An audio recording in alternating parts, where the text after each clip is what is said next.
capítulo 12 de 2 Samuel. Então, a história sobre a repreensão de Natã a Davi. Um capítulo relativamente extenso. Vamos lá, então, a essa história. E o Senhor enviou a Davi o profeta Natã. Ao chegar, ele disse a Davi: Dois homens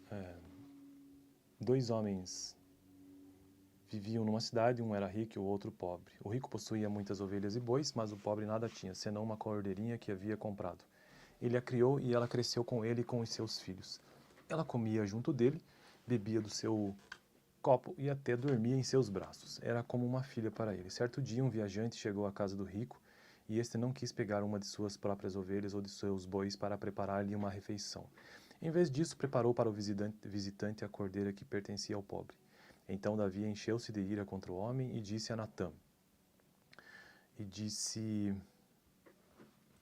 a Natã, cadê onde me... Peraí.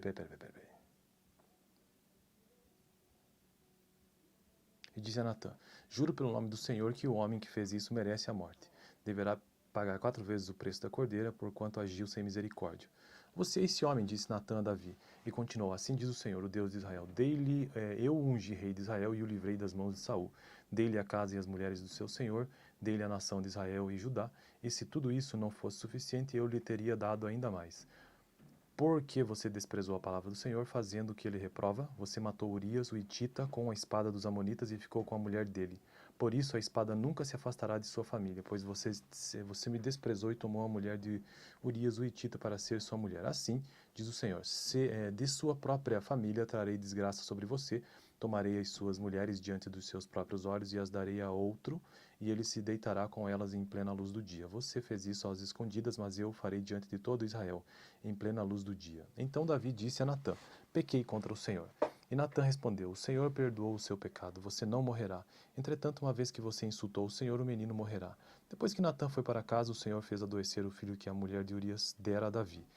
E Davi implorou a Deus em favor da criança, ele jejuou e entrando em casa passou a noite deitado no chão. Os oficiais do palácio tentaram fazê-lo levantar-se do chão, mas ele não quis e recusou a comer. 7 dias depois a criança morreu. Os conselheiros de Davi ficaram com medo de dizer-lhe que a criança estava morta. E comentaram, enquanto a criança ainda estava viva, falamos com ele e ele não quis escutar-nos. Como vamos dizer-lhe que a criança morreu, ele poderá cometer alguma loucura.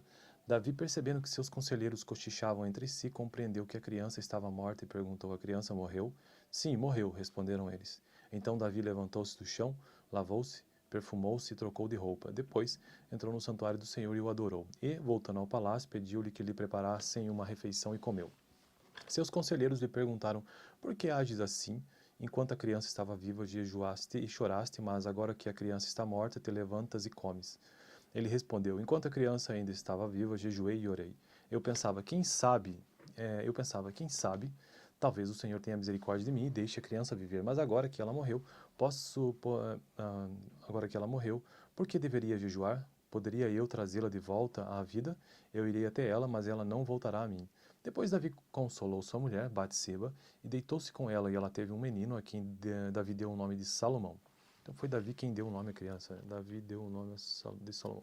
O Senhor o amou e enviou o profeta Natã com uma mensagem a Davi, e Natã deu ao menino o nome de Gedidias. Então, na verdade, Salomão teve 2 nomes. Gedidias significa amado pelo Senhor. Enquanto isso, Joabe atacou Rabá dos Amonitas e conquistou a fortaleza real.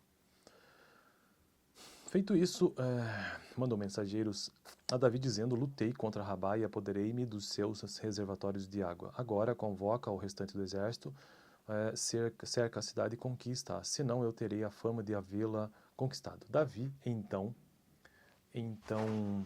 convocou todo o exército, foi a Rabá, atacou a cidade e a conquistou. A seguir, tirou a coroa da cabeça de Moloque, uma coroa de ouro de 35 quilos, ornamentada com pedras preciosas, e ela foi colocada na cabeça de Davi. Ele trouxe uma grande quantidade de bens da cidade e trouxe também os seus habitantes, designando-lhes trabalhos com serras, picaretas e machados, além da fabricação de tijolos. Davi fez assim com todas as cidades amonitas, depois voltou com todo o seu exército para Jerusalém. Esta foi então a história de Natã, ou melhor, a repreensão que Davi sofreu por Natã. por conta daquela situação do capítulo 11, capítulo anterior, que tratou sobre o adultério que Davi comete, causando a morte de um dos seus soldados, inclusive, por conta disso. Próximo vídeo, a continuação da história. Tamar é violentada por Amon. Capítulo 13 do segundo livro de Samuel. No vídeo passado eu tratei sobre a história como eu já disse, do adultério que Davi cometeu. Este foi o capítulo 11, eu vou deixar aqui no final. Valeu!